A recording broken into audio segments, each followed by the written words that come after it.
Okay, so hello everybody. So kind of just like how we get started, every week we do the introduction. Sometimes we have new people, and so that's why we do that. And so I'll go ahead and start. My name is Dara Perez, Good Voice Elk, and this is Grow Our Own. And we started these weekly Zoom meetings to help gardeners learn as we go, learn as we grow. So we're all kind of just going and learning from each other, and taking advice from other gardeners, whether they have no experience or they have a lot of experience. So and we've been learning a lot of things. So we take different topics and research, and then we also invite guest speakers. So this Sunday we have Rory Tindor, who is joining us, and she'll be talking about kombucha and pickled cucumbers, which is the pickles. And so we have her, and she'll be talking in a few. So we'll just go around and kind of do a introduction, reintroduction, and kind of where we are. So where we are, we've been making pellets. We've been making the raised garden beds for those who received the starter kits. We've delivered 9 so far. We've delivered 9 so far in the communities here on the reservation. So we actually got an air gun, and so now it's like, it's happening a lot quicker. It's like we're just getting them done. So I'm proud of that and happy about that. And I want to give a big shout out to all those who have been helping. Cass Burnett, she's been doing a lot of work helping us put those together. Danelle Barrett has been helping with those. And then we had Raymond Seher. He helped go up, and we got some dirt. He was one of the people who helped to go up and do that. And Chrissy's been stopping in, helping. She helped for a few, and but she went back to work, and so we kind of miss her help. And then Teresa and Robert were able to get the rotor tiller going. We found an old rotor tiller in my grandpa's shed, and we were able to get that going. So so we hopefully we can get some people's ground tilled up and other things. We've been going out. We helped Chessie clear out her weeds. We cleaned out her beds. And then yesterday we were up at Ladon's. It took about 4 hours to fill her garden beds. And so so a lot of hard work and getting used to the hard work. It's really it's good. I don't wake up as sore as I did that first day, so it's kind of cool. But with that said, I'm gonna go ahead and pass it on. Danica, do you want to go next? Yeah, sorry about that. Okay, so as a friendly reminder, that background noise, if everyone mute, and I'll cut down on that screeching. So anyway, I do want to do the same thing and thank everyone that's been participating and helping and even just giving their time, even if it's just in the Zoom meetings weekly. We do appreciate that. We appreciate the likes and shares on Facebook. Even though it's something small, that does go a long way. To us, it means a lot. I mean, it means a lot to us. I'm glad that we have Darlene back here with us again, and I'm excited to go with what Rory's going to talk about with the pickling, because I am growing cucumbers, so that's good. And I love pickles. So I'm excited about that. Again, if you're new and if you weren't here the last time, my name is Danica Barrett, and I am not an expert. I'm learning as I go as well, and I have my son Sean and my brother Elijah, who are also in the meeting today. And actually, the last 3 Zoom meetings, we were kind of bummed. We would talk about our strawberries because nothing was happening. This last week, our strawberries are growing. So we were kind of like about to give up on them, but they're peeking through. So I'll go ahead and pass it to the next person. And I think that is Rory. Me. Can you hear me? Yeah, sounds good. Okay. I'm Rory Tindor. I live in Fort Washakie. I am employed at CWC as the American Indian Student Coordinator. I have 3 kiddos. And when everybody came the last time, I signed up for the project. I filled out the form online. And when you guys showed up that day, I was like, holy cow, what's going on? It's so exciting. Like my kids were excited. And I was like, hey, we have stuff. We can like give them stuff since they're bringing us stuff. So I was really glad you guys showed up that day, because everything that we kind of do in our home, it feels like it's just us. And so for me, it's nice to have a community of people who are interested in some of the things that I've kind of adapted.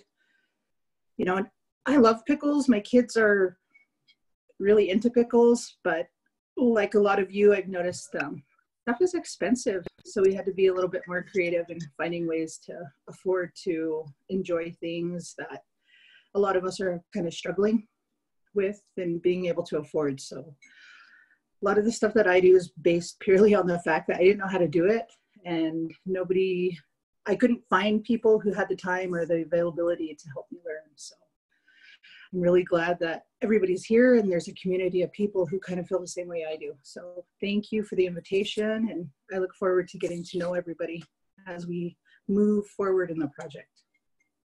And I don't know who to pass it on to because I'm not that tech savvy. First time I'm on Zoom on my phone, so. Maybe Derek. Derek, do you want to go? Good morning, everyone. It's nice to be here. It's nice to see all of you. I've been enjoying the weather. I think today is supposed to get to like 80 degrees, which is kind of crazy. So we'll see how that goes. It might make working outside a little more difficult. But hopefully, you know, all the sunshine will help everything grow and stuff. I'm really excited to learn more about, you know, like the kombucha process and the pickling process, because I love both those things. My mom actually used to brew her own kombucha, and I remember she had like it's called like the mother. It's like a big like blob of bacteria, honestly, that helps like ferment the tea. And like we had it on our counter, and I remember like she used to do it when my sister and I were much younger. So we would like, you know, stand on a chair and like peek at like this huge blob and just be like, oh, it's so gross. And like it was funny because like when I was younger, I didn't like kombucha very much. I thought it was like pretty bitter. But as I got older, I guess it's kind of like a refined taste or whatever, because I definitely appreciate it more. There's a woman in Lander who brews it. I have like one of the bottles right here. It's like the Sweet Heart Brewing Company. And it's really great. She has like, you know, ginger and grape and like a lot of different flavors, which are really great.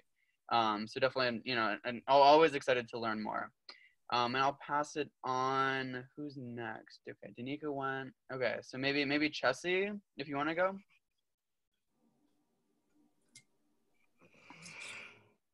So, yes, I've unmuted myself. Rory, it's great to meet you, even if it's by Zoom, because Rory contacted me the other day about the intern positions that we have open, and they will be helping with gardening and food issues on the reservation this summer. So just a kind of an update on that. We have selected 2 of the interns, and we'll be interviewing another one Monday morning, but we still have at least 1 more vacancy. So encourage anybody to apply. If you do know that somebody has applied, let me know, because the application doesn't go directly to me. Or if you know somebody who wants to apply, let me know, and I'll send you the link for the application.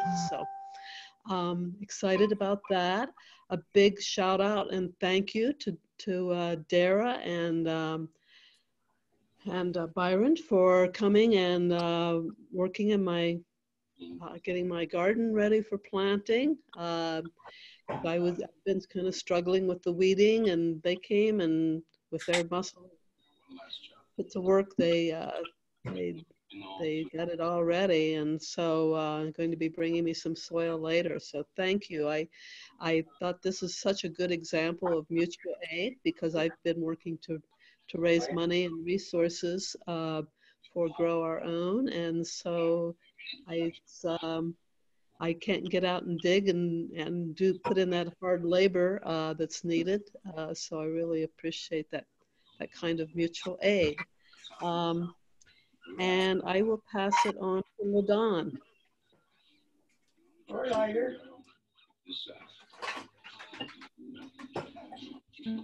Namaste to everyone. Thankful to be here, and greetings to all of you. Welcome, Rory. Darren told me yesterday you're going to be teaching us kombucha and pickling, and excited to learn kombucha because I would always kill the mother. So it's nice to know how to, keep that alive. And yes, a shout out to Dara and Byron came over yesterday and helped fill the boxes. Now I'm like overwhelmed because I'm going to have to plant, and that's pretty scary. So I don't want to kill the things that I have. And so I'm trying to study that. I'm trying to get a handle on the plants that I have and knowing how, what it is that they need to survive. And, it's really hard too, because it's like you watch these YouTube videos and they're for certain zones, and they're not for the Wyoming zone. And I don't know, Kathy and Tim Thomas, who are master gardeners, and as in certified master gardeners, but they also have like this outrageously huge garden. Have kept it going for 20 years. They're sustainable. They do all their meat, they do all their food. They've done it for years and years. And anyway, I saw them at Sprouts, and just the things that Kathy was telling me that I should do for those plants, for my garden, it was like, holy smoke, I would have probably killed them right away. So it just shows how great, all the knowledgeable people in the community, and co-creating together, and sustainable food systems. And so I really appreciate, again, Darren, Denise, and Ika for getting this going, and I'm looking forward to learning today. Thank you. And I will pass it on to, not sure if you've spoken, maybe somebody can help me out. Darlene, have you spoken? Darlene, I'm going to pass it to you if you haven't spoken.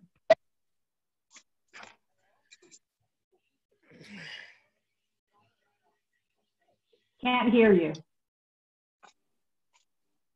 She said she was going in the store. Maybe she's still in the store.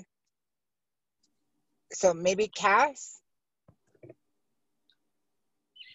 Okay. Hi, everyone. I'm Cass Burnett. And Sophia is behind me, Chrissy's daughter. She's been on the Zoom meetings with her mother, Chrissy. She's with me today. She's riding with me today. And we're sitting outside of Dara's. I've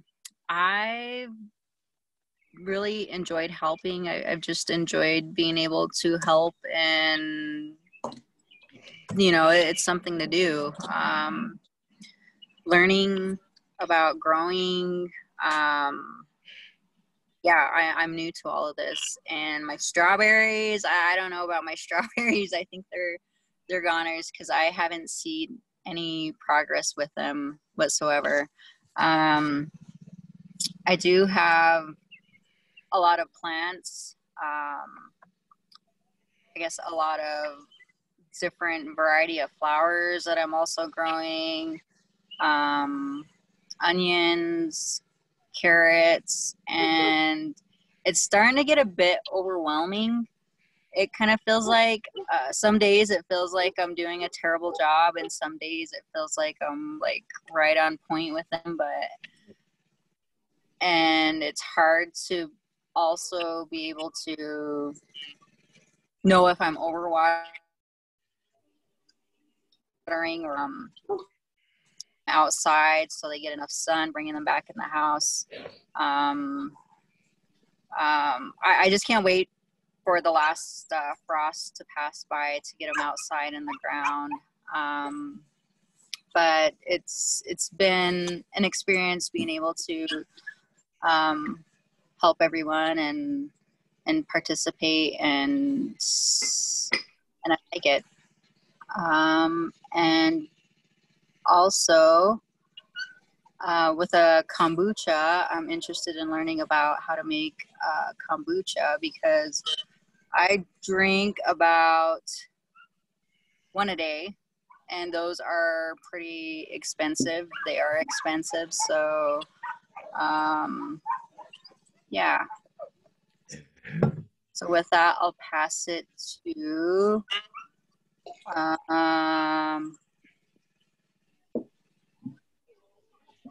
Danielle.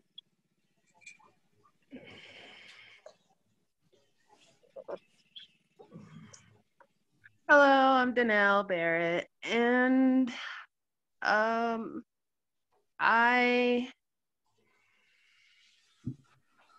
really enjoy like helping out and stuff, lending my time when I'm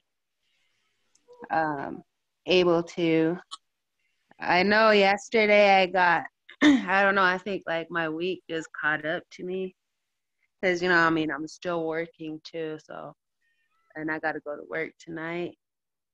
And then working graveyards, but then being up and helping during the week. I don't mind though, because it was it's something to do, and I enjoy doing it, especially with like Dara, Byron, Cass, and Chrissy.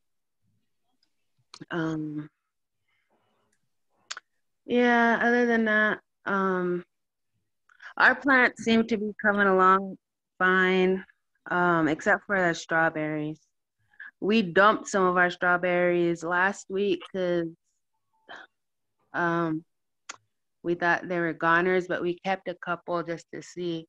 And then Nayel just a while ago, she was all like, see, you should have kept them, because Danica was talking about how hers just started sprouting or whatever. I was like, oh, well, we still got like some more, but we don't see anything happening with them yet. Other than that, I'll go ahead and pass it to my daughter, Nayel. I'm Nayel, and okay. And I don't have really much to say except that our plants are going very well, except for strawberries. And yeah, I'm the one who's taking care of the plants, so I've been watering them and everything, and take them outside to get sunlight. But yeah, that's it. I don't know who's gonna be next.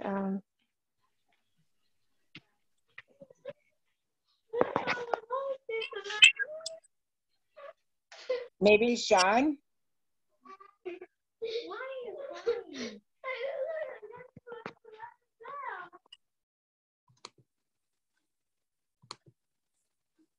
I remember like a week ago, we had to throw some like strawberry seeds away because my dog ate them and messed them up.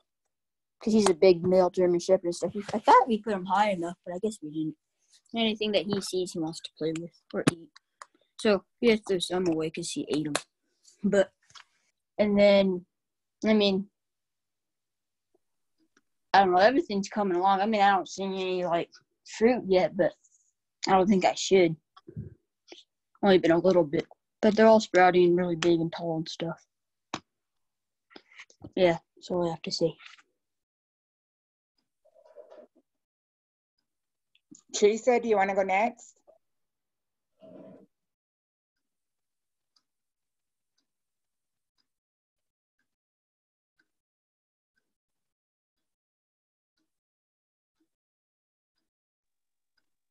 Teresa, are you there? How about Darlene? Darlene, are you there? Elijah hasn't spoken yet. Elijah? Yeah, I'm here.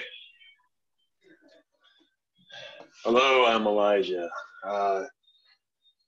You can call me Grant. That's what my family knows me by. Let me see here. I am brand new to the whole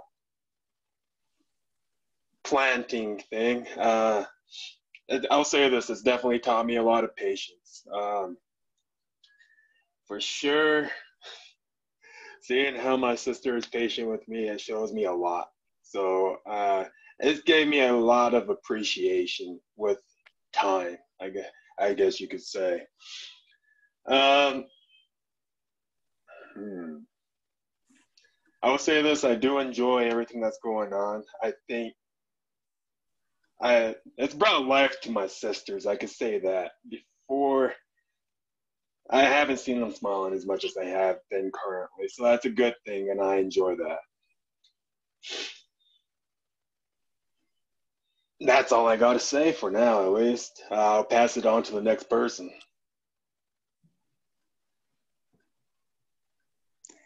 So Teresa or Darlene, are you there?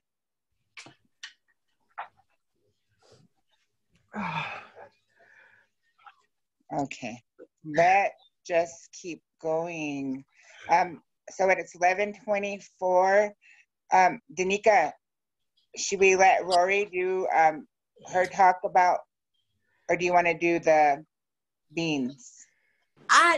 Everyone wants to know about the kombucha. Let's hear it. I'm excited about that too, and the pickling. So let's go ahead and give Rory the floor. Sorry. Awesome. All Okay, right, Rory, it's all yours. Okay, trying to keep track of my time. So when you guys came the first time, when I gave you the scobies, I was telling you that I had to get my gallbladder taken out a while ago, and when I had the gallbladder surgery, I realized that, since we don't have a vital organ, something that our body needs in order to function, I was going to have to change a lot of stuff. And so I was like, man, I don't know a lot of people. So I reached out to my friend Casey. I reached out to Ben Evans, because he's always cooking food and he's always doing cool stuff. And so for me, that was somebody I knew who was, approachable, that I could talk to. So we talked about that. That was one of the recommendations at the time. And I was thinking about it. I was thinking, gosh, when's the first time I ever heard of kombucha? And so last night about 11:30, I was thinking, oh, Andrew Zimmerman. I don't know if you guys ever remember watching that on TV, but he travels somewhere and they have this big old giant glass container. It's got a big old SCOBY in it. And it's like supposed to be a bizarre food that he tried, but it's like, holy cow, I wonder how old that SCOBY was for, him to travel across the world to be able to enjoy something like that. So for me, that was one of the easiest adjustments to make to my diet, adding more, not really fruit, more vegetables, not as much sugar-based stuff, and then cutting down on meat protein. And so for me, the first probably 6 months, that really helped me figure out how my body was going to need to adapt. One of my concerns was like, holy cow, if I don't have a gallbladder, then where's all that bile going? It's just leaking into my stomach. And what if I eat something that throws that off? I'm just creating more health problems for myself, and I don't want to be stuck on medication. I don't want to have to take, antacids, stuff that is going to compromise something else in my body. And so for me, and talking to a couple of people, I was like, maybe this is something to try. So for me, like Cassandra, I've had this bottle. It was Kombucha Upstart. It's based out of Boulder, Colorado. And this one was brewed, the expiration was 1/11/20. I bought this last November. I was traveling and I bought this and kept the jar because it's really thick and it's really heavy. And what I figured out is, we're paying for the jars. And if you live in like our community, you have nowhere to recycle something like this. And so for me, I'm thinking, this is really nice glass. I'm going to keep it. And pass it on to somebody else when I brew something, or, you know, if somebody likes a certain kind, I'll hang on to that and give that to the next person. So for me, it was buying the SCOBY. I learned about Etsy a few years ago, and I followed a link out to a company called Fermentaholics. These guys are based out of Florida, and I got the SCOBY in a couple of days. But the really cool part about it is they're on Instagram, but they have this big old list of like directions, what you need to do, how you do it, you know. And the really good recommendation, I guess, if you're afraid of killing it, is you can even buy the pH strips to be able to test the acidity of your kombucha. Not that, I think after a while you kind of figure out the taste. For me, looking in a different direction, we kind of laugh about it now, but when we first started growing them, I was telling my kids, I was like, man, we have to be good, we have to be nice, we have to take care of it. And so we figured out the warmest place for us was near our water heater. And so when my kids would leave in the morning, they'd be like, bye, we love you, and just kind of crazy stuff. And I told them, okay, you know, we'll write the date on the bottle. And so the big pickle jar that I gave to Dara was the first SCOBY. My mother is in that one. I started growing it, I think it says 318 was when we started that one. But right now, the one I have, I'm down to 1, 2, 3, 4, 5 guys. My kids love pickles. My youngest kiddo is a thumbsucker, and so for us, we had to find different ways to be able to give him enough acidity in his mouth to keep him from getting canker sores, or just bumping his face and having those ulcers inside of there. And so meeting with the pediatrician, he recommended, you know, pickles, eat a lot of pickles, you know, introduce that acidity. And then his nurse went on to tell us, you know, there's something in pickles, I can't remember the scientific name of it, that keeps him from developing those as frequently as he was before we started eating a lot of them. But yeah, my kids don't drink this. I drink it. I've had this jar brewed. I think I fed it the week you guys came the first time, but I've had this one brewed since last March. Like, they just kind of hang out and float around. But about 6 months ago, I stuck it in the fridge because I knew that I'd be getting pretty busy and I needed to slow it down. So I store them in the fridge.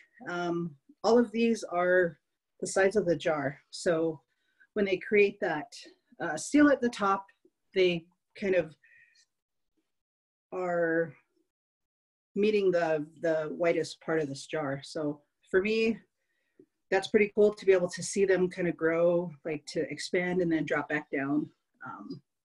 So when it was really warm a few weeks ago, this jar was like overflowing because it was so warm in our house, and then it would cool off at night. So we ended up just putting a bucket underneath it, brewing a little bit weaker tea, and then just kind of feeding, taking some off the top and then feeding a little bit extra. But usually when I feed, like I'll do a little bit today. So I use black tea or green tea. My buddy Casey, she just posted on Instagram, she brewed last night, I think, my jar. Shout out to Fred Grumke, his cabbage. But a quarter cup of sugar, and this is, I think it's roughly 8-10 ounces of lukewarm tea. I just brew what I have. I bought some tea that was on sale a while ago. You guys all recognize this guy. So brewed the tea, let it get to warm temperature. We went to Tribal Health to pick up some hand sanitizer last week, and I was able to get some Kangen water in one of our 5-gallon jugs. And so that's what I have in the pickle jar. I have about, I don't know, 4 ounces now. I've kind of been mixing and sloshing it around a little bit to try to break down some of that sugar still at the bottom. And so what I usually do is add the lukewarm tea to the water, mix it up, and then I'll scoop after I rinse my hands. Sometimes if I'm not sure, like if I'm in a garden or pull weeds or mow the lawn, I'll usually wash my hands with soap and water, and then in lukewarm water, I'll dilute a little bit of vinegar in a jar and then kind of rinse my hands with that, just to keep from shocking the SCOBY and kind of freaking them out, and not to disrupt their environment too much. And then I'll remove one and place them in the jar for a little while. I'll usually go about 2 weeks. If I'm not paying attention, I'll go 4 or 6. What we've noticed in our home is I don't usually get past 2 weeks because my kids are like, "What's that smell? What are you doing?" And then they'll come and kind of root around and figure out where I've stashed bottles, and they'll be like, "Oh, that's what that is." So they're pretty good about it. They don't like the taste. On days that that I'm brewing, we usually make a big pot of tea just so that they can be a part of the process. So we've got iced tea or just, warm tea to drink during that process. So for me, I'll add the tea to the water. They say to add the filtered water. What I've done, because I don't always have time to go find filtered water, especially now, is I'll just boil water and then let it cool at room temperature in a jar, and then use that like in the evening or the next morning to brew in. One thing I've learned in kind of shocking a SCOBY pretty good is to rinse the jars with vinegar if you have it. A little bit of vinegar, kind of the way older generation uses bleach, just a little bit of bleach to whatever. In our case, we're using the vinegar kind of in a similar manner to create a good environment for them. So what I'll do with this is take it, we all have long hair, so we always have a ton of hair ties. So I'll take a big old hair tie and a coffee filter, stick it on the top. I'll mark the date on the side just to make sure that I'm paying attention, and then set it on the counter somewhere. Most of our counter space, we're fermenting something. So for this guy, we'll brew it regular. I have some that I brewed. I gave some to Dara. Dara, you'll have to share how yours turned out or what it tasted like. But I brewed a couple of weeks ago, raspberry with a little bit of honey in there. And so, I don't know, you're getting a lot of glare off of these. I had to light up my living room or my kitchen. But it's pretty mellow, not a lot of acidity, but it kind of has a little bit of a bitter taste at the end. What I'll do with this bottle is run these through some cheesecloth. I've got a little plastic filter. And that's the other thing. Everything has to be non-metal. So I have a little plastic filter. I have a plastic whisk, little red one I got at, I think, the dollar store that I use. And then I have a big wooden spoon with kind of a slanted edge to make sure that when I mix the sugar with the tea, I'm able to get all the way to the bottom to kind of make sure it's a good environment for it. I guess one really interesting thing about this is you can see the difference, the color, like the variation. This one's really amber colored, which is pretty good. For the SCOBY, these guys are awesome. So when it snowed, my youngest, I guess my newest guy on the bottom, he turned all the way over. And today I brought them out last night, set up on the table, covered them with a filter, and they all kind of turned to the side. So it's interesting. I mean, they're living, they're here in the home with us, so they're kind of a part of our little home environment. They know when I'm brewing, my kids, they always laugh because they're like, what's that smell? So they kind of know I'm up to something. But for me, what I've noticed is if I drink it in the morning before I drink water, I usually do okay. I kind of limit the amount of other acidic stuff that I have to have because of, my whole gut issue. So I had probably about, I don't know, maybe a quarter of a cup this morning. On a regular day, I'll drink maybe a half a cup, or during a week, probably say in about a month, I'll have maybe 3, 4 possibly cups of kombucha.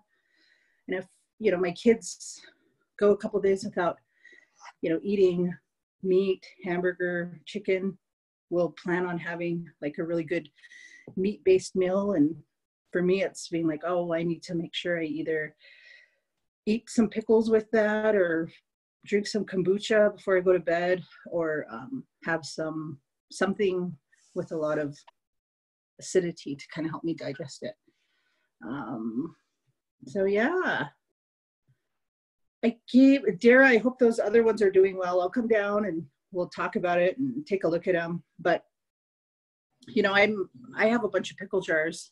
My mom was really good about teaching us how to maintain these. So, you know, my kids are really cool about, if we have, you know, food from the grocery store, like we'll have fried chicken a couple times a month, and then they'll be like, hey, can we get some of those little baby deals? And so I always inherit and hang on to these glass jars. I was trying to put them in the cupboard, but what we slowly figured out is, you know, we don't have enough space. So we just kind of cleared a part of our counter. And then when we dry them, we just kind of stack them on top of each other.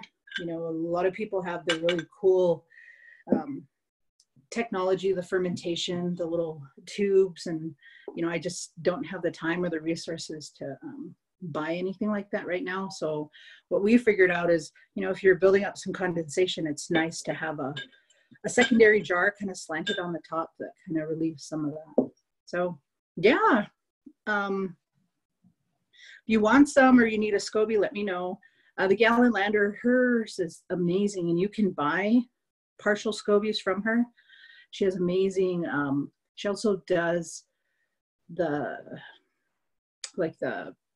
freezer pops. Those are really good too. But I know when I initially started, I was like, well, how do you do it? And where do you store it? And she's like, you know, I have a whole setup. So I'm like, oh, cool. How do you do it though? So for me, it was, you know, a couple of months of continuously going back to this container, like, wait, did I do that step? Did I do it right? And then now it's like, well, you know, it needs to work for me, and it has to work for my schedule and the stuff that I do. So the process I've come up with is, you know, it's pretty laid back. It's brewing them, making sure they're alive, talking to them like you do your plants, making sure that they are sitting well. If I have I've got a little red measuring cup, I'll dip it in and taste it. And if it's really kind of acidic, I know I need to pay a little bit more attention to it. Or if it's really mellowing out, I know that we're probably looking at needing to feed sometime soon or move a couple of them out. I ended up with so many of them because I didn't really know what I was doing. I was like, oh, well, it says you're supposed to move it out. And then you get the next piece of SCOBY growing on the top. And I'm like, oh, I don't want to bother it because it's still brewing. It looks really good. I just don't want to mess up that environment. So, and then I just kind of hung on to them. If you go on Pinterest, if you type in, you know, kombucha, there's some really interesting posts, and people have posted pictures of their jars of SCOBYs, and there are some pretty creative names for their jars. My jar that I have, before I took it out of the fridge, it's, you know, been in the fridge for most of the winter, in the back. Make sure I just kind of clear off a space and buffer it with, like, there's an orange juice bottle, plastic one, and then a little tray that we store meat in that sits next to it. That way I don't have bottles bumping up against each other.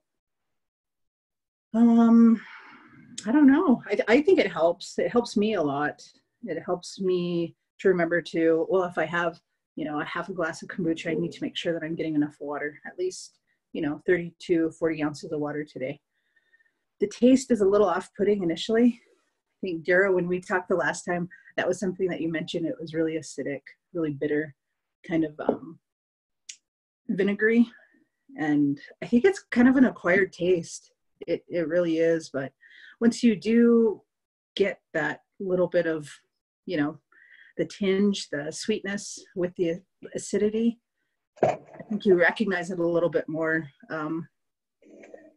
It helps break down a lot of stuff I think that we don't really have time to think about, but we have the time now. You know, I'm not feeling well, didn't eat really good this morning. What's going on? And then you have, you know, something to kind of gauge it against, to pay attention to where you may not be getting enough of, you know, or there's something going on. Had a bad meal. I had a bad meal last night. I drove my sister to Riverton yesterday, and she was like, well, what do you want to eat? Most of our money, we're spending it on his food. So what do you think we should eat? So I was like, oh, we haven't gone to a fast food place for a really long time. So that's where we went. And I was baking bread last night, and I'm like, oh man, I should have never eaten that. And then I got busy with the bread and paying attention to my schedule that I forgot to kind of finish it off with kombucha to try to get my stomach to settle down. But I drank a big cup of it this morning to see if that's going to help me out. One of the things that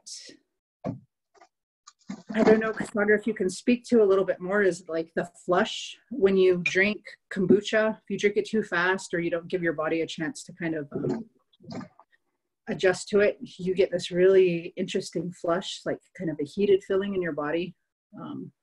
I always ask people, well, how does that make you feel? Because for me, it's like pins and needles and kind of makes my head tingle a little bit. And then I start to kind of sweat a little bit. So for me, I'm like, oh, okay, maybe I drank too much, or I need to slow down, or holy cow, what did I eat to where kombucha is affecting my body like this today?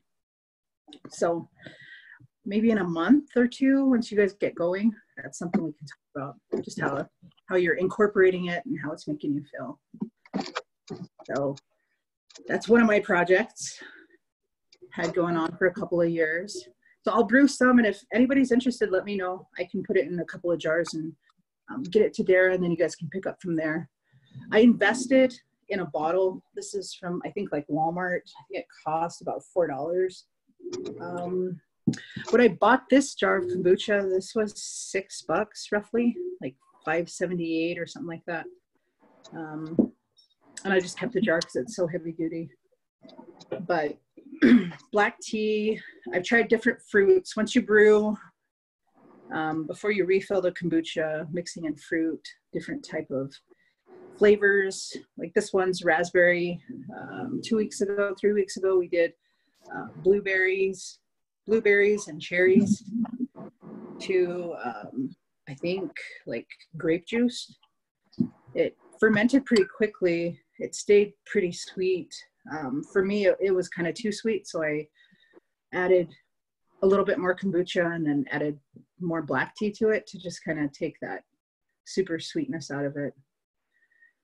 It went down pretty good, but we had some of the meat that was, what did we buy? We bought a big old bulk thing of, I think, like pork chops or something, and I was like, man, this is gonna be a lot of meat to try to chomp down, so I better pay attention to how much of it I'm eating and what I need to do to keep from getting sick. So yeah, kombucha. Do you guys have any questions?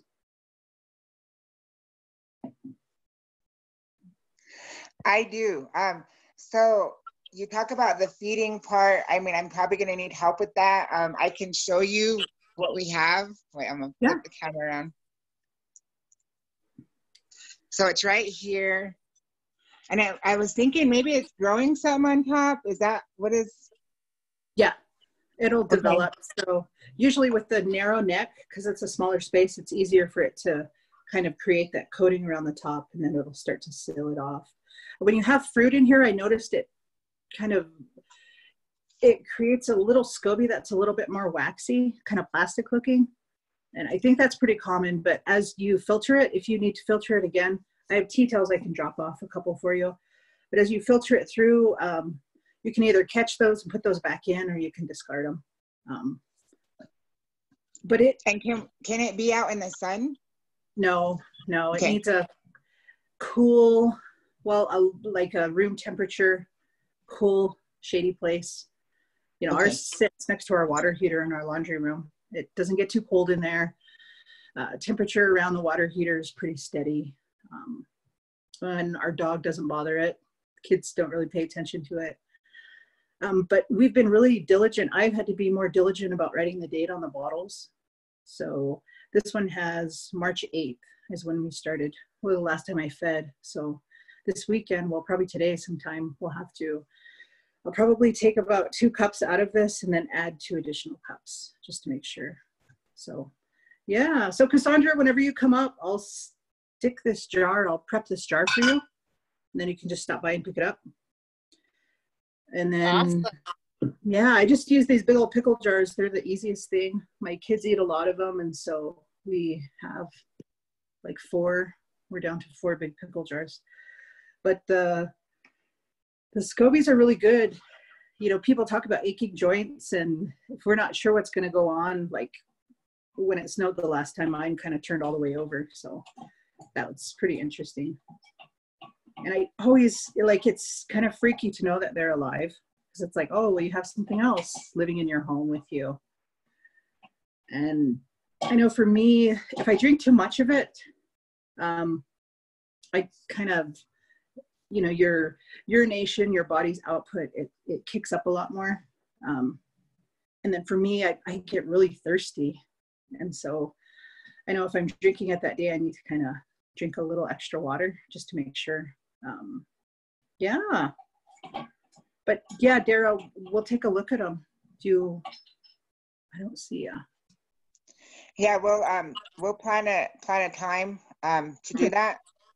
And then another thing, I had the paper you sent, the email, is that okay if I share that with others so they know the health benefits of what it does?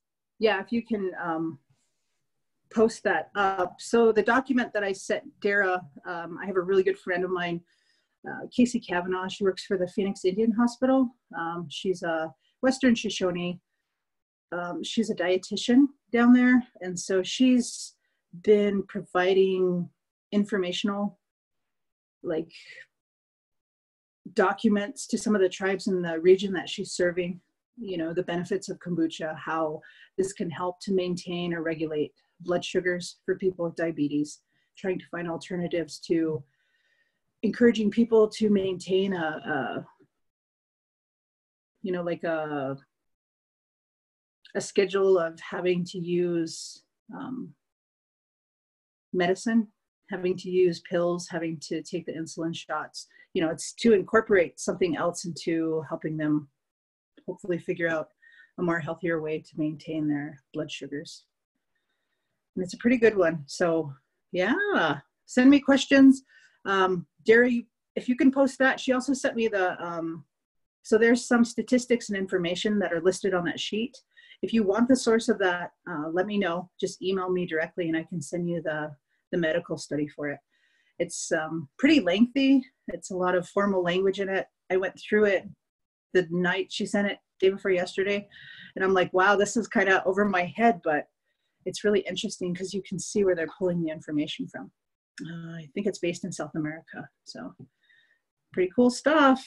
But yeah, if you want a SCOBY, just let me know. I can bring it to you or drop it off or whatever. I am always looking. I like to clearance shop, like get crazy stuff like that. And so I have a bin that I kept, and I've got 2 or 3 different types of teas. So I use the Lipton. I'll use the Sun tea, just because it's easier to, you know, put a couple tea bags in with a little bit of sugar and then just let it kind of brew throughout the day and then mix it in the evening before we go to bed. So yeah, and then jars, let me know if you need any. I've got a lot of pickle jars. Not too many of the big, what are these? Gallon jars, or quart jars. Hopefully when we do get some canning supplies, I can bulk order. I was hoping to get some lids for some of these to be able to have the plastic drinking cup lids. So that'll be pretty cool. I'm on Etsy recently, so I found a vendor. They've got some pretty good products, and the sippy cup lids look pretty interesting. So I'm waiting to get a response for an order of 25 right now. So yeah. And I do want to say the raspberry tea you made, we had some on the way up, but I had left it in the truck and it fermented a little bit, and so it made it taste a little bit better. So yeah, we're drinking it. We're almost done, and it tastes really good. Good. Yeah, let me know if you need more tea or anything. I can totally help you. Okay. Yeah, my kids, they don't drink a lot of pop. We drink a lot of tea.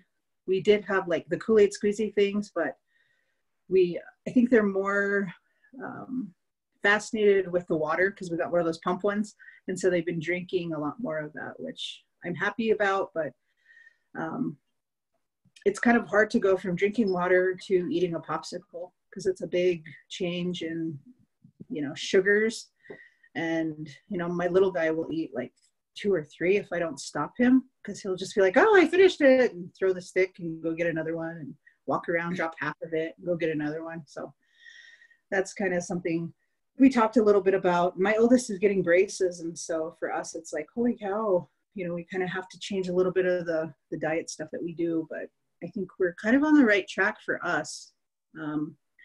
We've tried to mix in different things. I was telling Dara, we tried, I think it was last fall, I have a bunch of choke cherries, frozen choke cherries in my freezer still. And I'm like, oh, let's try this with kombucha and see how it turns out. But it didn't even dawn on me until I talked to Dara. I was like, maybe that's not a good idea, because all of the nutrients in the pit, it was a little bit overpowered by the pH in the kombucha. So maybe that wasn't a good combination.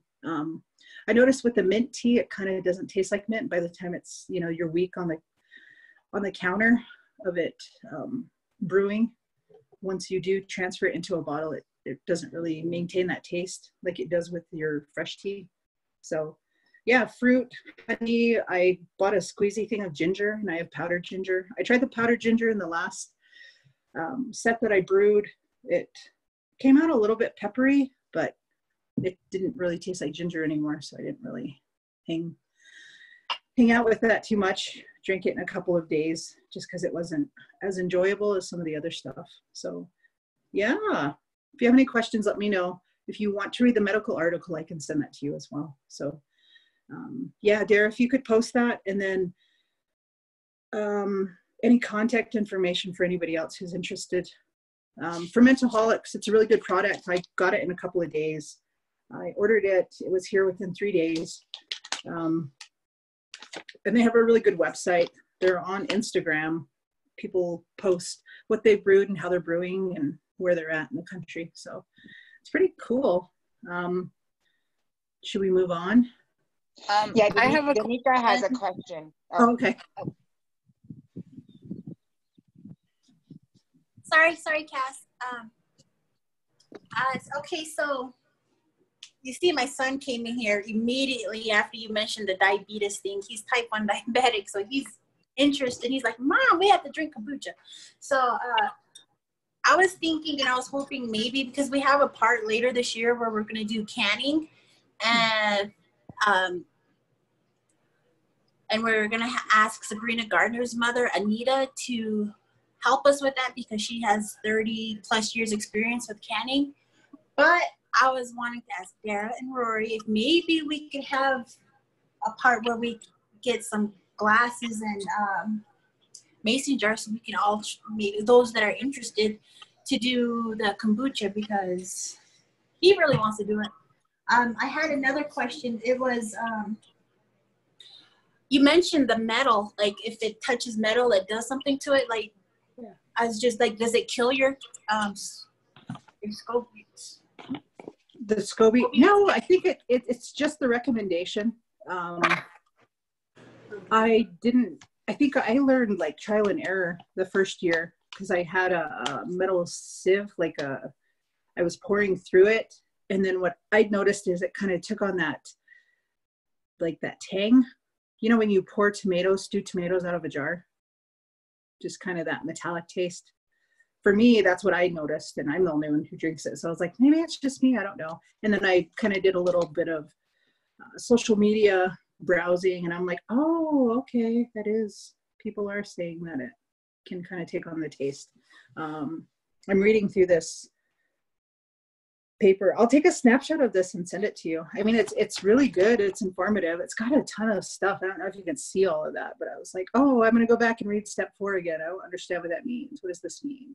But yeah, I would recommend that you maybe talk to a dietitian or to the his pediatrician, just to make sure. And then if it's going to change the way that you monitor the blood sugar, that may be something you'll need to look at. And then I'll also follow up with my friend and ask her if there's somebody locally or what it is that needs to be taken into consideration for you guys. Then have her reach out to you if possible, or recommend somebody within the Rocky Mountain region to contact you, because she does work for Indian Health Service. So is it possible that you could take a picture of that back of that and send it to me so I could share it on our page? Yeah. Actually, I'll find the information from the website. It'll be a lot sooner, I think. Cool. All right, Kath, go ahead with your question. Sorry. Okay, so like I mentioned before, that I do drink a bottle of kombucha a day. And then Rory, you asked like if I've noticed any difference. And after you mentioned that you've noticed that you have to drink more water after that. Yeah, like before you mentioned that, I didn't really notice a difference, but after you did mention the water being thirsty afterwards, yeah, that is something I do notice. So I'm wondering then if drinking one a day is like harmful. I don't know.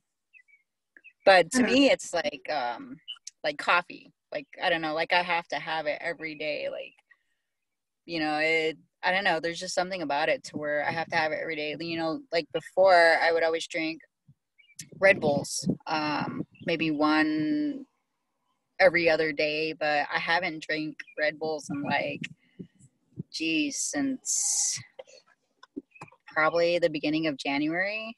I might have had one since, but I don't have that craving for Red Bulls, but I do crave kombucha. So I don't know. I don't know. I wonder if it's tied to the acidity, because I noticed like Red Bull, you kind of got that acid, that vinegary spike when you first drink it. I can't drink them. I can't. Yeah. And then the scobies, do they just keep growing and growing? Like you mentioned, the Lady and Lander sells them. Mm-hmm. So they just keep growing?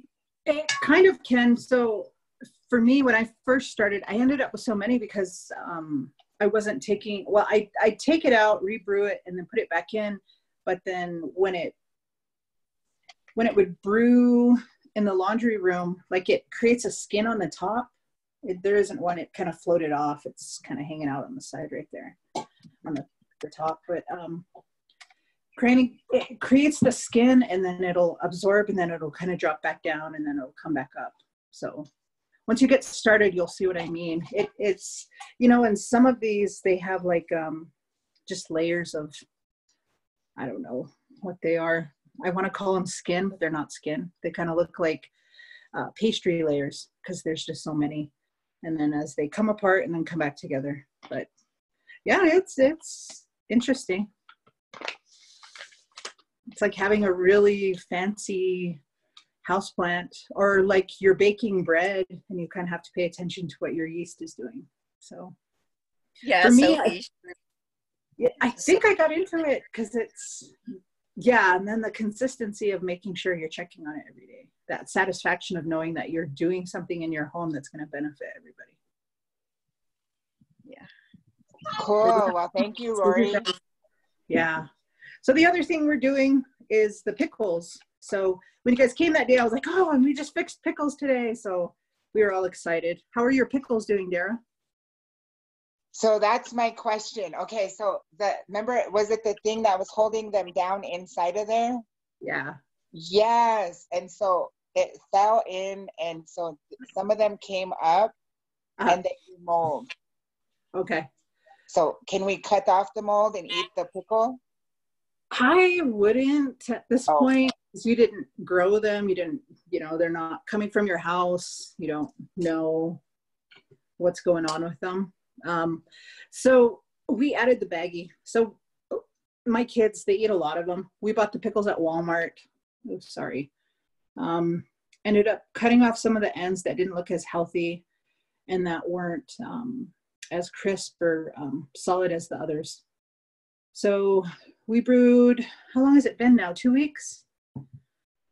And then what she's talking about is I just have a baggie of water filled with water. And so what we were doing is adding the baggie on top of the pickles as kind of a counterweight. And then just using that to kind of keep everything down inside of the brine. So for me, I've had this pickling spice we tried like 4 different ones, and for my kids this is the one they liked. And then we can post that too. But I bought this, I don't know, last year at Walmart. And then for a brine, we've just got kosher salt. We'll buy it in the big blue box.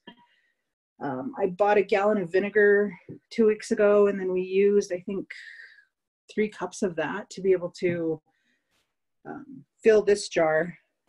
And then we used some of the filtered water, heated it up a little bit to fill this jar.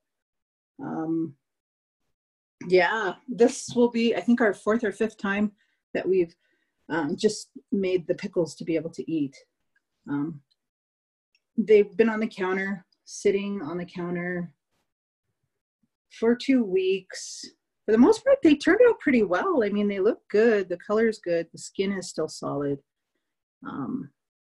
Yeah, there's not a lot of kick in these ones because they're for my kids. So I think we just like projects where we can start them and then kind of walk away from them for a little bit. We haven't done anything bigger than these, just pickling cucumbers. We have done the pickling cucumbers sliced, but they lose the crunch and the consistency. So it's tough. It was nice to meet you, Derek. Have a good day. Hold on, sorry, blocking the camera. So we're doing the pickles 2 weeks out. These will probably be done and we'll finish these in a couple of days. If you have any questions, let me know. Again, we just save the jars and reuse them. I know a lot of older people like to hang on to jars. So I don't know if you can barter with somebody to get some more, but I think I've got like 6 jars now. We'll hang on to what we have. We started cucumbers. I was looking yesterday at Walmart to see if they had any of the smaller pickling cucumbers that we could try to grow, but they didn't have those. So we'll see what the cucumbers we've planted are looking like, and then see if we can just put them in. Hey, Dara, you look like a pickle model. You're supposed to say, mmm. But yeah, it's good. We like it. Kids like it. And it's saving us a ton of money. We've spent so much money on buying pickles. I think a jar of pickles, my oldest is 12, they can finish these off in like an hour, depending on what we're eating. But they just love pickles with chicken. So that's like the best meal. It's one of our favorite things to have. That's one of our meals we'll have when we're not at home. And since we have been home, we've been eating a lot of, we bought 5-pound bag of brown rice, and then I ordered some rice from Minnesota through the Honor the Earth website. So I'm waiting for that to come in. I'll show you guys that. And then we have just jasmine rice, which my youngest son really likes. So yeah, I'm kind of on a fermenting kick. The other thing that I'm doing, I just have to tell you guys about, is I'm doing baker's yeast, so country yeast. This jar of yeast I've had for, this will be 7 weeks. This is my 7-week-old yeast. So Dara, the other thing I was going to bring to you is I made croissants yesterday. So yeah, I gave my sister a ride to Riverton yesterday, and I told her, man, we've been trying to bake bread and having a hard time with it. And, I'm really struggling to make sourdough bread, and it's not getting as big as I want it to. It's not, filling out the way I was hoping it would. I'm just having a hard time. So this is my last loaf. It's pretty, I'm gonna get out of the way. It's pretty uneven, pretty narrow, but I don't have a rattan basket. So I've been using just bowls to try to get the shape right. But even then, you know, the percentage of water to the yeast is really difficult to try to gauge here, and it's not been good. So my sister was saying, you know, maybe some people can't make bread. So I was like, oh, how rude. So I stayed up last night, reviewed one of the recipes that I have, and just kind of went for it to make sure that I could get it done. But I have this book I bought when I was nesting with my first kiddo. It's called, I think it's Tartine Bread. They're based out of San Francisco. They walk you through the recipe, you know, how to feed your yeast, how to start with just dough and water, consistencies, how your yeast should look, how it should fill, and, you know, how to create the leaven to be able to bake with, what a leaven should look like, how the acidity of the yeast should smell, all that good stuff. It's pretty interesting. So yeah, if anybody wants to check it out, let me know. It's a lot of stuff, but I think for me, especially with everything that's happening, it's kind of been my way of helping people and contributing to creating some comfort for my kids. Other thing I was thinking about is, you know, my mom didn't really do a lot of canning and pickling and stuff like this. And so I was thinking about it. I was thinking, you know, the first time I ate a pickle made at home was when I was in boarding school. One of our friends from here, her grandma Alice here in Fort Washakie had sent a care package, and she sent her a jar of homemade pickles. And she was like, here, you guys try these. And they were packed in there all tight. And we were just like, oh my God, these are so good. Where did you get these? Where did she buy these? And she's like, no, she made them. She canned them. And so for us, you know, young teenage girls, we were like, man, that's so cool. You should ask her to send you some more.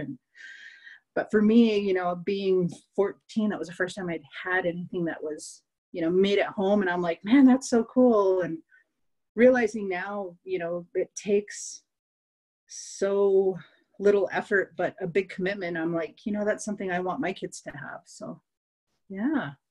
But yeah, I'll bring you some bread and figure out what to do with your scobies, and I'll brew some tea and bring that down to you. That way we can kind of walk through it. Thank you very much. And so, yeah, so I ended up, there was some on the bottom that didn't have the mold, so I grabbed them out and I'm eating them, and I gave one to Cass. So they're good. I love it. Okay, good. I'm glad. So yeah, I'll bring you some bread. You know, all of this I learned on my own. I just kind of committed to trying to figure out how to do it. And we've had a lot of bumps. I've had a lot of bumps and, you know, missteps trying to figure out what works for me. And, you know, I don't think there's any real right way. I don't think there's any real wrong way. I think it's just a learning process. And for me to ferment anything, you know, I had a lot of questions for Fred Gronke. I'm like, well, how do you do that? How did you do this? And he was like, it's, you know, it's not that difficult. It just takes some time and resources and commitment. And so for me, I'm like, he was right, you know, all these 6-7 years later. But, you know, a lot of the stuff that I do is, you know, for my kiddos to make sure they have the opportunity to try something new or something different, and to give them a chance to be a part of the community, to share, and to, you know, have all of you guys to be able to help us start this gardening part of our life. And it's something we've never done to this degree. You know, we've always done the flowers in the milk, the little milk carton. You know, one year my kid brought home a little pine tree. We tried to plant it, it didn't work out, but, you know, just those little efforts. And now it's like, we're going to make a hothouse out of the box you brought us. We talked about that. We looked at some pictures, and it's like, man, that's probably the most efficient way for us to be able to use that. And so, you know, we've got our cool neighbor dog who comes and lays in the dirt every morning. And it's like, you're going to lose your bed here pretty quick, buddy, because we're going to turn this into something cool. And so for us, it's like, wow, we got to fix it. We need to get some hinges. Where are we going to get the PVC pipe? How are we going to do this? And so it's a lot of research, but we're doing it together. And I think that makes the biggest difference. Is even though this time is pretty traumatic for a lot of people, for me and for my kids, it gave us time to try to learn how to do something to help each other. And I think that's kind of the intention of this. And talking with Dara and thinking about each one of you, I was telling her, you know, you guys are like your grandma babies. You're the youngest, or you're one of the children that had exposure to grandparents in a way. So you nurture either naturally, or you nurture because you know what that means to be nurtured. And, you know, for people like me, it's amazing. Like the day you guys came, the first time you came, like everybody's like, man, what's going on over there? It was all exciting, and it was really cool to see. And I think for my kids, they're like, wow, people came and checked on us. Because usually, you know, in my jobs that I've done over the past few years, that's been my job, to be able to be the person to go out and do that. So for us to be able to benefit from other people's kindness, like you guys have really made a big impact on my kids, and I appreciate it. So thank you guys so much for inviting me to come. And if there's anything else I can do, let me know. I'll reach out to my friend Casey, and then I'll also look at prepping some of these, getting them in baggies. If you guys are interested, I can drop them off with Dara, or I'll bring bags and then we can package the ones at your place and then rebrew some tea for yours. So yeah. Yeah, that works. And then, yeah, so if anybody's interested, just let us know either through the Facebook page or email or the phone number. But yeah, and so that's exciting. I'm really looking forward to learning more about, so when we get our supplies for the canning, can we reach out to you, and so we can get some pickles or do our own? Yeah. Okay, cool. And then Danika's on her way here. But I seen that Darlene, did you wanna, are you there? Do you wanna say hi or anything? I don't know. Teresa, are you there? Hi. Hi, I'm here. So you missed our introduction round. Do you wanna introduce yourself? Yeah, I'm Teresa Chase. Good to see everybody, and thank you, Rory, for all the education you provided today. That's awesome. Yesterday we went to the farmers market in Lander because I had to wait for about 15 minutes before one of my appointments, and so we went over there, and I don't know what they had, but it was some kind of something in a jar, and this lady said that it was made out of goat's milk, and that it was like 10 times more powerful and did all than the usual probiotics that you get in yogurt. So my husband bought it because he eats yogurt every day because he's diabetic, and he had a bad infection last year, and it really it's just something that he does. He eats yogurt all the time, and he really liked it. So I don't know what that was about. It was something new, but I didn't like it. But I thought I'd share that if you guys are interested in anything like that. That lady's in Lander every Saturday. My plants are, my living room's turning into a jungle, and I was wondering when the last frost is because most of them are ready to go outside. They're pretty high, and that's what I was telling Dara the other day. I can't wait till it's time to take them outside so I can get my living room back. But we planted carrots, and they came through, and different kinds of peppers. Snow peas, they look great. Tomato plants are giant already. A bunch of lavender just barely started peeking through. I thought that they weren't going to grow because nothing was happening, but I was glad to see them finally peeking through. So it just takes time and patience, I guess. I thought they would all come through at once, but they're just coming through at different times. My son really misses school because on their salad bar, then they have those snow peas, and so we're growing quite a bit. All of them came through, the ones that he planted, and I'm pretty happy about that. Just doing good with our gardening. Just like I said, can't wait to have the living room back so I can move my plants outside, and I might come after some soil today, Dara, and then yeah, I missed the first part, but is it the only question I had was, is it safe to plant outside yet?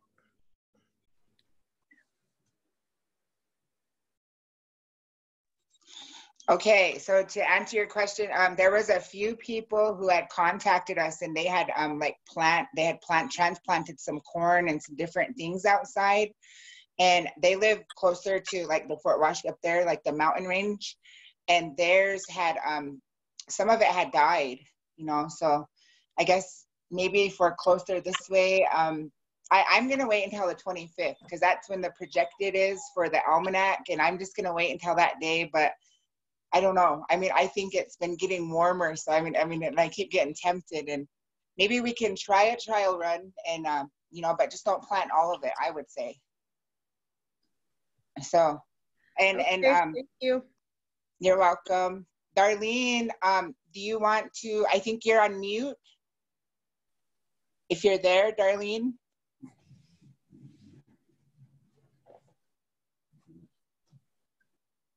Maybe not. Danica just showed up here. So do you want to teach us about the beans? All right, she's gonna grab her paper and she'll teach us about beans. But anyways, I was showing her this morning because I saw this really cute thing that I would like to do as a project as well with the beans, and I'll kind of show it. So after we get done with the garden boxes, I'm thinking of doing some stuff for the beans. And so these are like teepee for your beans so they can grow up. And they're just made out of string. So like sinew on the bottom all the way around, and then it goes up. So I was thinking about that. Maybe after we get done with the crates, we can do something like that.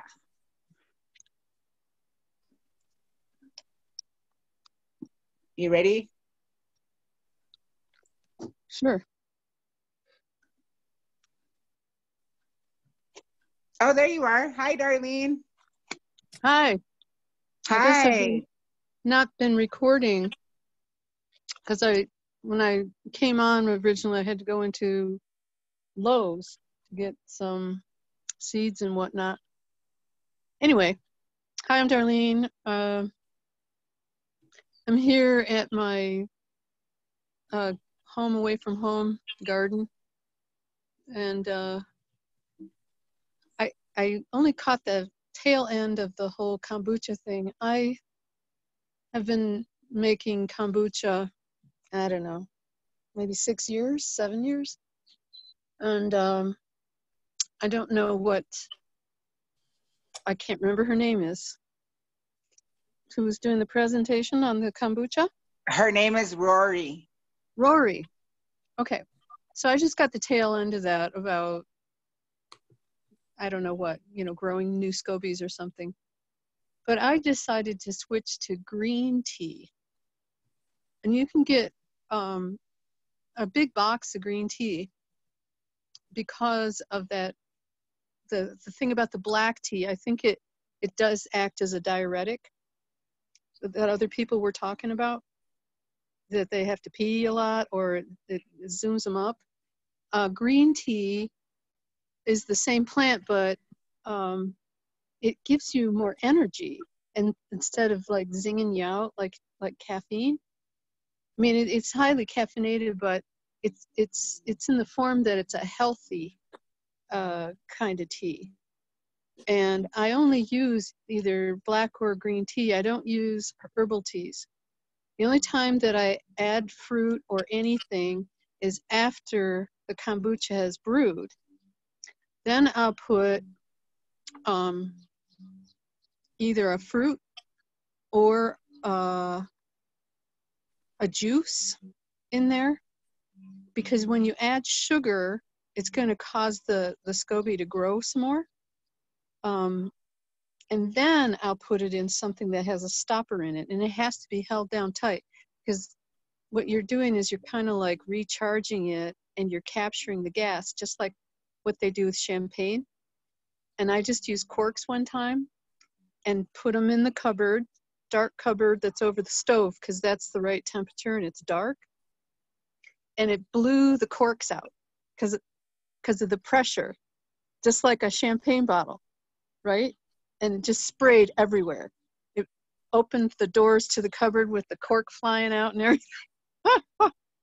So I had to get those kind of bottles that have the little baling wire on them to pop the top in there real good and tight if I was going to do that. But what I found was a real cool thing to do with this stuff is to make like herbal tonics, just like people use they put herbs in vinegar. Same thing. So I was starting out with lavender flowers. And of course, I always put ginger in there because ginger is anti-inflammatory. It's really good for you. And that's another way to make ginger ale. If you put a whole bunch of like mashed ginger in your kombucha, it's a way to make ginger ale.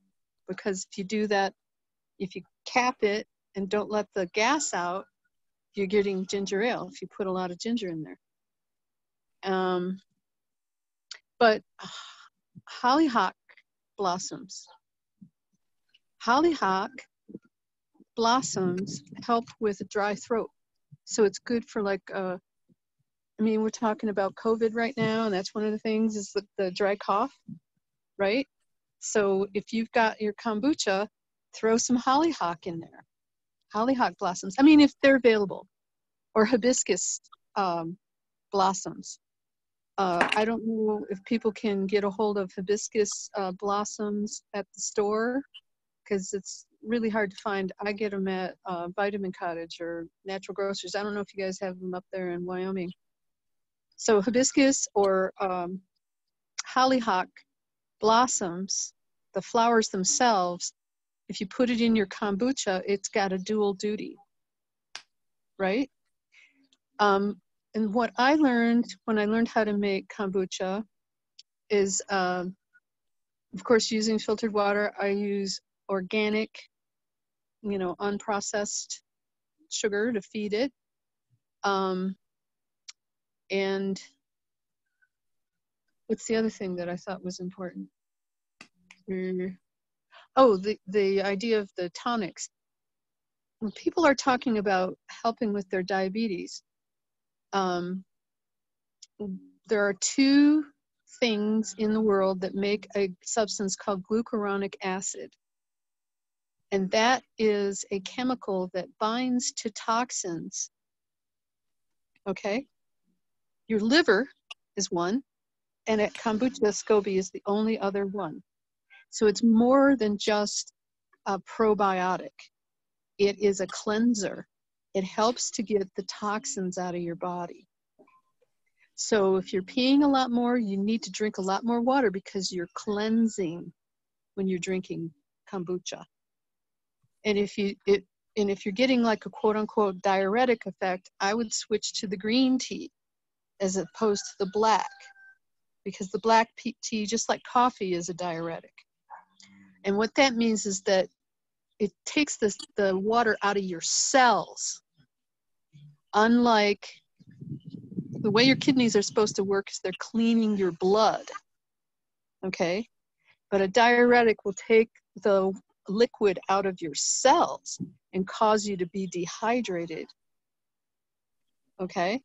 So drinking lots of water is never a bad idea. But especially if you're using kombucha and you're getting that cleansing effect, you got to really boost the water so that you've got a mechanism to do the flush. Because that's basically what you're doing, is you're cleansing every cell in your body. The other thing is, if we're talking about diabetes, cinnamon is a great way to regulate your blood sugar. Okay? So that was another thing I would do. I have these little dried pieces of apple that I preserve, and I throw a cinnamon stick in there. Apple cinnamon. What a great flavor.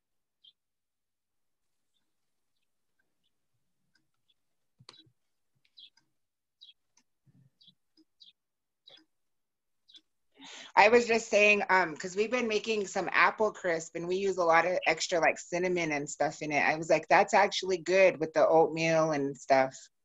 Yeah, for sure. Okay. Cool. Well, thank you, Darlene. You betcha. Cool. Danica.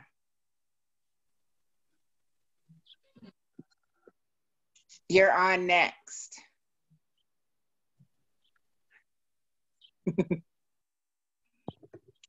Hello again. Okay, so I'm just gonna go real quickly what I've pulled off the internet about our green beans. so we're not taking too much time. I think we're going over. We have a few deliveries we got to make today. I just have my paper.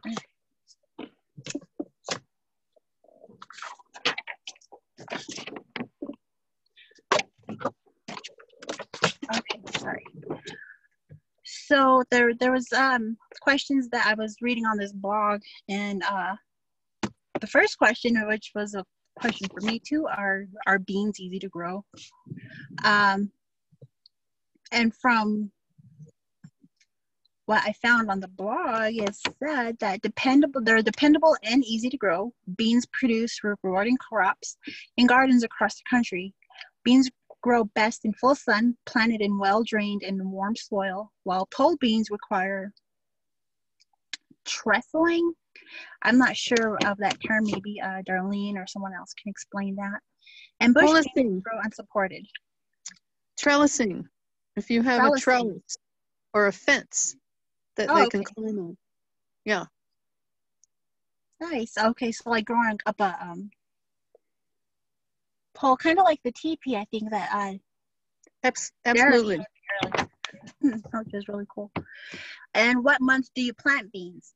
Was another question on the blog. And here it says you can sow green beans seed directly into your garden once the soil is warmed in the spring. Like other bean types, green beans are frost sensitive, so plant them in the spring once the danger of frost has passed. You can also plant green beans in the fall, about 10 to 12 weeks before the first expected frost. It's mentioned that they mature in 50 to 55 days, while the pole beans will take 50 to 60 days. On average, it takes bean plants a little less than 2 months to produce beans and fully mature. But different types have different maturities.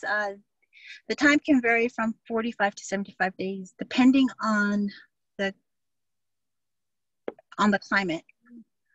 I'm sorry. Nothing. Okay. Sorry. Planting green beans. Green beans need warm soil to germinate. Sow seeds in your containers after the danger of frost is past. Otherwise, your seeds will rot or be slow to germinate. You can plant seeds of bush beans 1 inch deep or 2 or 3 inches apart in a 2-gallon or large container. And then the question I had on the blog was, do you soak beans? And someone answered, too much soaking in water and a seed will drown. It is recommended that you only soak most seeds for 12 to 24 hours and no more than 48. There are things you can do to improve how well your seeds react to soaking. Large beans or seeds with particularly hard coats can benefit from saturation before soaking. One bean plant will generally run a ratio of 120 to 1. That is 120 beans per 1 plant. Green beans generally average 6 beans per pod, so you'd get 20 pods per plant. Since the overall size and thickness of the pods vary, I'd say that each plant should produce about a half a pint of snap beans. Which beans are easiest to grow? Which I wanted to know because I'm new to this and it makes me feel good when I see results like that confirmation. Bean varieties that are best and easy to grow include snap, bush beans, or bush green beans, snap whole green beans, bush yellow beans, lima beans, and dried and shell beans. Water needs. Creating the bean pod takes photosynthesis energy along with a generous water supply. Plants use approximately a half inch of water each day during the blossom and pod growth period. As a result, the plant should be watered daily to replace the water taken up by the root system during the development period. And another question here was, why are my bean seeds not germinating? Other conditions such as improper soil temperature and moisture or a combination of the two are the majority of the reasons that seeds don't germinate in a timely manner. Planting too early, too deep, watering too much or too little are often common mistakes. What is the difference between pole beans and bush beans? The main difference between bush beans and pole beans is the support that they need. All green beans like a little bit of support, but pole beans grow much taller and really need the trellis. Thank you for sharing that with us, Darlene. Yes. I'm still not even sure if I'm saying it right. Is trellis? Trellis. Yeah. Okay. Or Like poles. smelling. Thank you. Or poles to climb on to get a successful harvest. Growing string beans is so easy that even gardeners with a brown thumb will be successful, and my thumb's pretty brown. It's probably almost black. Do green beans regrow after picking? That's another thing that I wanted to know. So I asked this question, and it says beans will continue to grow and flower. It takes a flower to get a bean. Don't pull them up until they stop flowering. And lastly, pole beans grow high enough to demand a trellis, either a teepee or a curtain type. They also have a longer harvest and produce more beans for the space that they use. Bush beans are short enough to get by without a trellis, and the harvest period is shorter and the crop is smaller. And that's all I have here from my research and asking on the blog. I didn't bring my notebook. I had the link to this blog where I was asking some questions, but I can post that later on our Facebook page. If anyone has anything else to add from experience, this is just basically research. Again, I do not have any firsthand experience or skills in that. So I'll go ahead and pass it to anyone that may want to add something, or if we're going to move on to our next topic. This is Chessie, and Benita Knox, who's the pastor at St. John's Lutheran Church. She's really interested in your group, in our group, Grow Our Own.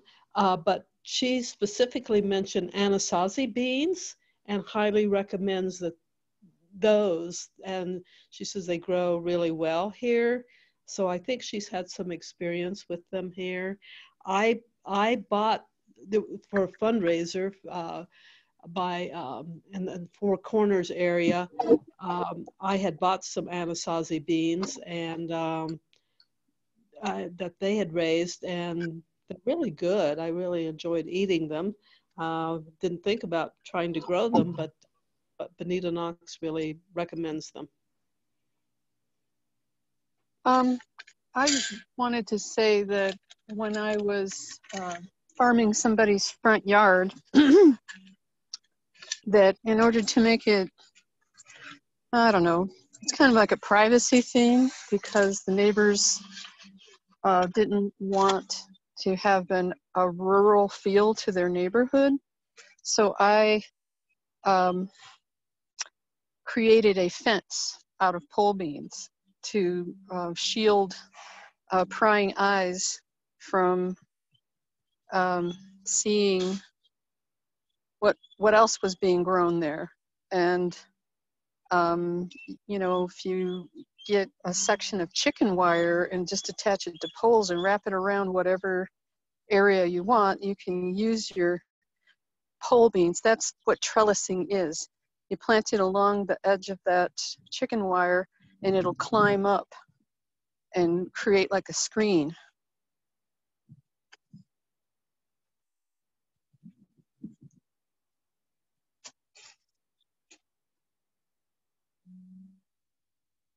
So I was thinking we could have Belinda Knox come back next week as our guest speaker if she would like to, and we can, maybe Chessie, you could reach out to her. Yes, I can do that. I don't know when, because she's a pastor, so she preaches on Sundays. I don't know when her church is over. She probably wouldn't be able to start us out, but maybe she could. And even if so, we might be able to go a little bit, maybe after, like a little bit later. Okay. Because that's something I would like to learn about, is the Anasazi beans. And so, but we got our deliveries we got 11 deliveries, and Danica wants to take off to Salt Lake. She has a thing she's got to take care of after. So we're gonna just kind of cut short today. But I appreciate all the information that was shared today. I loved about the kombucha, and I think that I'm ready for this journey to take care of them. So yeah, and so it really amazed me when I found out that they're alive. You know, when Rory first told me, I was like, oh my God, they're alive. And I was like, I felt bad because I felt like I haven't been really taking care of them. So after I found out they're alive, I mean, but then again, you know, I mean, us as Native Americans, we believe everything's alive and it has a spirit. So I mean, you know, I mean, I shouldn't have been too surprised. But with that said, I just want to thank everyone. I enjoyed our meetings like I do every week. So we have another week coming up, and we should be getting some more funding in, and we're hoping that we can, our goal that we set is 100 people, 100 families. And so that's, I mean, and we're hopefully can get that by June 1st. And so we're really busy. But yeah, I want to thank everybody, and we'll be sharing the recorded link on our Facebook page. So if you haven't liked our Facebook page yet, it's Grow Our Own. And we also have a YouTube account, which is Grow Our Own 307. And so, yeah, so like those up, and, you know, we'll be keeping in touch. If there's anybody that needs anything, Chessie will be finishing yours. We'll get that probably Monday evening, I'm thinking, because I told another gal here in Riverton that Monday evening we'll bring her dirt, and so we can do yours as well the same day. Right. So cool. Well, thank you, and I will talk to everyone later. Bye. Say goodbye. See you. Stay safe.